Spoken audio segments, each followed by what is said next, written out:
Unniyarcha. The movie's story originates from the historical ballads of North Kerala, India. A song at the beginning of the movie narrates the Puthuram family's journey to North Kerala, where they established themselves as skilled fighters and thrived. Accompanied by her servants and friends, Unniyarcha, a current family member, is going to the temple. They cross paths with Kunjiraman of the Attumanammal family, another martial arts clan, and a powerful first impression blossoms between Kunjiraman and Unniyarcha. Kunjiraman comes home and finds his parents talking about arranging his marriage. Kittu, a friend of Kunjiraman's, reveals Kunjiraman's wish to marry Unniyarcha. This alliance pleases Kunjiraman's father, who then plans a trip to the Puthuram residence. Alongside their cousin Chanthu, Unniyarcha and her family, including her expert martial artist brother Aromal Chekavar, engage in martial arts practice. Even with Chanthu's devious and opportunistic tendencies, Unniyarcha manages to outmatch him in their martial arts bout. Seething with anger, he abruptly left the scene. Unniyarcha and her friends are bathing in the river, unknowingly watched by Chanthu from a distance. Caught in the current, Unniyarcha and a friend are struggling, while Chanthu directs Unniyarcha to swim. Coincidentally, Kunjiraman was passing by. He quickly entered the water and saved Unniyarcha's life. Kittu also saved Ikili, the other girl.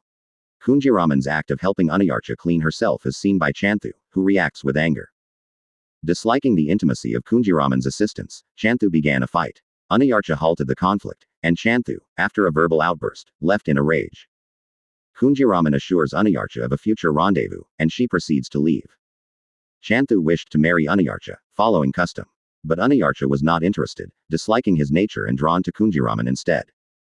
Seeking a matrimonial alliance, Kunjiraman's father spoke to Kanapa Chekavar, asking for Unniyarcha's hand in marriage for his son. Kanapa Chekavar, though, refused, stating his preference for Unniyarcha's marriage to Chanthu. Frustrated from the rejection, Kunjiraman's father arrived home and lashed out at Kunjiraman and his wife, accusing them of causing his humiliation. While discussing Kunjiraman's marriage proposal, Kanapa Chekavar reiterated his commitment to his sister, stating that Unniyarcha was promised to Chanthu. Unniyarcha and Kunjiraman were saddened by the way events had unfolded. Without permission, Chanthu entered Unniyarcha's room and attempted to force himself upon her. She resisted strongly. She retaliated by hitting Chanthu with a broom. The resulting commotion alerted Aromal, who then confronted Chanthu in a physical altercation. Arriving swiftly, Kanapa Chekavar broke up the fight. He then questioned those there, but they were unable to give him a clear account of events. Unniyarcha made it clear she would not wed Chanthu. Kanapa Chekavar extends an invitation to Kunjiraman's father, signaling his approval for the union between Unniyarcha and Kunjiraman. Having eavesdropped, Chanthu approaches Kanapa Chekavar and declares that Unniyarcha is destined to be his wife. Kanapa Chekavar attempts to persuade Chanthu, with Aromal joining the conversation. When Chanthu resorts to harsh language, Aromal objects. Aromal threatens Chanthu, telling him to refrain from such words. Chanthu then asks for a definitive decision on whether they will give Unniyarcha to him in marriage. Aromal delivered a decisive no, while Kanapa Chekavar remained quiet, showing his helplessness. Chanthu, filled with sadness, begged Kanapa Chekavar, but got the response that there was nothing that could be done. After Unniyarcha and Kunjiraman's marriage, Chanthu is filled with furious revenge. Hoping to calm him, Unniyarcha extends an invitation for him to visit Attumanammal. With the wedding concluded, Chanthu left, going back to his residence, which caused Kanapa Chekavar grief. Kittu and Ikili also tied the knot. A dispute between two heirs of a noble house breaks out in another location, culminating in a brawl. Due to the tradition that the elder heir would inherit everything, the conflict escalated into a much larger fight. When the local ruler saw the fight, he asked them to stop and resolve the matter. Then they asked the ruler to help them come to an agreement. The losing heir refused to agree. The ruler then proposed a trial by combat, where each side would select two fighters. The winning side would claim leadership of the family, a traditional method of dispute resolution, which both parties accepted. Unniyarcha expressed her desire to visit the Alimallarkavu temple, but Kunjiraman refused. When she persisted, he explained that a group of dangerous men resided in Nadapuram, which lay on the route to the temple. The news of the harassment and kidnapping of women on that road ignited Unniyarcha's anger. She stated that, in that case, she was determined to go to Nadapuram and witness who had the audacity to touch her. Kunjiraman clarified that he wasn't afraid of dying himself, but his worry centered on Unniyarcha's safety. Unniyarcha asserted her independence, saying she needed no man's support. Should she fall, she wanted him to be proud of her fight against the injustices women faced. She told him that she would see what she could do to the goons and left. Kunjiraman called out for her to come back, but she did not pay attention. The moment Unniyarcha entered Nadapuram, She was besieged by goons, yet she remained an immovable bastion of courage. Aniyarcha ordered the goons to allow the women to pass unmolested. They reacted with mocking laughter. She then stated, calmly, that if it was jewelry they sought, she would willingly give it to them. Their response was a violent denial. They made it clear they desired the women, and they tried to grab Aniyarcha. This triggered a fierce counterattack from her. Fortuitously, Kunjiraman arrived just as the confrontation escalated, aligning himself with Aniyarcha to fight off the miscreants. The fight escalated into a chaotic struggle, and Kunjiraman was taken captive, bound to a tree by his captors. He called out to Aniyarcha, his plea for help echoing through the chaos. Weapon in hand, she intensified her attack, swiftly eliminating anyone who crossed her path. Facing Aniyarcha's wrath, many of the attackers turned and fled. Undeterred, she pressed on, eventually reaching Kunjiraman and freeing him from his captivity. Just then, the local ruler's wife arrived, only to be met with Aniyarcha's furious reprimand for her negligence. Aniyarcha punctuated her scorn by kicking aside the gifts the woman had brought. Moments later, Aromal Chekevar appeared, bringing someone with him. He then asked Aniyarcha what had provoked her anger.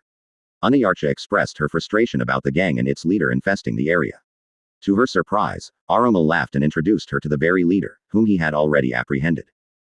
The leader was subjected to a harsh beating by Aniyarcha and Kunjiraman. Aniyarcha, in a commanding tone, ordered the immediate liberation of all the women.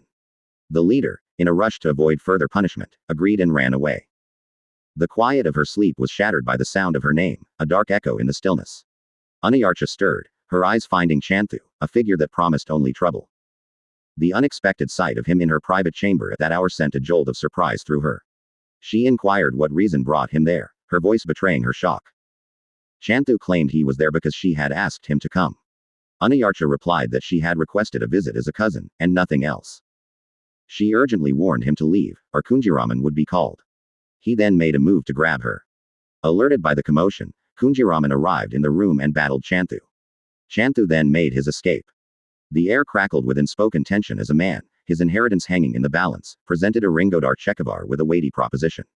He sought to purchase the warrior's allegiance, to transform his skill into a decisive blow in a battle for legacy. Following the meeting with Aringodar, the other individuals sought out the Puthram family, specifically requesting Kanapa Chekevar to provide Aromal Chekevar as their champion. Before agreeing to represent them, Kanapa Chekevar meticulously questioned them about the issue, clarifying their commitment to upholding righteousness. Kanapa Chekevar's intention was to challenge Aringodar. But Aromal arrived and asserted his right to fight. Kanapa Chekevar then asked Aromal to return to the room, but Aromal stood firm, stating he would be the one to confront Aringodar. Despite the grave danger of facing an experienced fighter like Aringodar, Aromal took the money and vowed to fight. The family was deeply saddened, especially given the vulnerability of Aromal's pregnant wife. Their attempts to convince Aromal to back down were met with fierce resistance. He interpreted their pleas as a personal affront, a sign of their distrust in his abilities. In a moment of despair, he brandished his dagger, threatening self-harm. With a sense of defeat, they conceded, allowing him to follow his own course. The news brought Aniyarcha running, her face etched with sorrow. Yet, Aromal's words acted as a powerful counterpoint, filling her with resolve as he spoke of their obligation to fight. Kanapa Chekevar composed a written message and dispatched his youngest son to convey it to Chanthu. The message extended an invitation for Chanthu to serve as Aromal's assistant in the upcoming fight. Instead of reaching Chanthu, the message was intercepted by Aromal. He vehemently objected, stating that Chanthu was not to be trusted and lacked the necessary character. Kanapa Chekevar caught Aromal's statement and, with a hint of offense, asked if Aromal was suggesting he couldn't be trusted to make sound judgments. Aromal's agreement was strained, a reluctant concession to Kanapa Chekevar's insistence on Chanthu as his aide. Chanthu presented himself at the Puthram residence, where he was met by Aniyarcha. She entreated him to reconcile past differences and render his utmost support to Aromal. Chanthu, though, took advantage of the moment to blackmail Aniyarcha. Chanthu then met with Kanapa Chekevar, who instructed him to commission swords for the fight from a blacksmith. As he was about to set off, he spotted Aniyarcha, and the old manipulative tactics resurfaced. He began to emotionally blackmail her again, suggesting that Aromal's life was contingent on his involvement. Under great emotional strain, Aniyarcha apologized. Then, Chanthu, taking advantage of her vulnerability, made her declare that she would be his, provided Aromal returned alive and victorious from the fight. Chanthu took leave of the family, receiving their blessings, and then went to the blacksmith to have the swords made. He was on his way when he ran into Aringodar Chekevar's two daughters, and they asked him to come to their house. Using their charm, they seduced him and painted a picture of their desolation should Aringodar perish. They then sought his help in securing Aringodar's triumph against Aromal. Aringodar asserted that Aromal's death would serve the greater good, revealing the animosity stemming from Aromal's obstruction of Chanthu's marriage. Chanthu, swayed by this, joined Aringodar in a scheme to kill Aromal. Aringodar, with malicious intent, went to the blacksmith, paid him off, and requested that Aromal's sword be made of poor quality, so it would break in the middle of the fight. The day of the contest was upon them. Aromal met with each member of his family, receiving their heartfelt good wishes, before heading to the battlefield. The battle unfolded, a display of martial prowess. Aringodar and Aromal, each a master of their craft, engaged in a prolonged and intense duel, employing an array of weapons with remarkable skill. As the sword fight raged on, Aromal's blade failed him, breaking clean in two. In a moment of intense panic, he turned to Chanthu, urgently demanding a new sword. Chanthu, with calculated indifference, stated he had forgotten the spare sword. Aringodar, seeing Aromal's predicament, pressed his advantage with a ferocious attack. Aromal suffered a deep belly wound. Just as Aringodar moved for the final strike, Aromal, in a desperate act of skill, used the broken blade to sever Aringodar's head. A wave of jubilation swept through the crowd as Aromal emerged victorious. In the aftermath of the fight, utterly spent, he reclined, resting his head in Chanthu's lap. While Aromal lay unconscious, Chanthu saw his chance. He seized an oil lamp with a sharpened edge and, with cruel precision, thrust it into Aromal's already grievous wound, then made his escape. Aromal was brought home, but his life ebbed away before his family's eyes. The truth of Chanthu's betrayal was then revealed, adding to their sorrow. Aniyarcha, driven by an unwavering resolve, swore to leave her hair unbound until Chanthu's death. She embarked on a relentless search, but Chanthu had vanished, finding sanctuary with Aringodar's daughters. As the years went by, Aniyarcha gave birth to a son, whom she named in memory of Aromal, Aromalani. Aromal's wife also brought forth a son, who was named Kanapanani. Both boys were raised with a strong foundation in martial arts. One day, Aromalani's innocent question about his mother's unbound hair triggered a wave of sorrow, as she relived the memory of Aromal Chekevar. Curious about her tears, the boy asked what was wrong. Aniyarcha, to conceal the truth, spun a story about a white horse whose uncle was tragically killed by a rabid dog named Chanthu. Consumed by anger, Aromalani vowed to avenge the white horse by killing the dog. Kanapanani and Aromalani transitioned from boys to young men, skilled in combat. In a dispute with their friends, Aromalani was subjected to a cruel taunt, with someone accusing him of lacking courage for not seeking revenge against Chanthu, who had slain his uncle. They compelled Aniyarcha to disclose the complete truth. When they learned the details of Chanthu's deceit and the brutal murder of Aromal Chekevar, a consuming fire of revenge ignited within them. They began a determined search for Chanthu.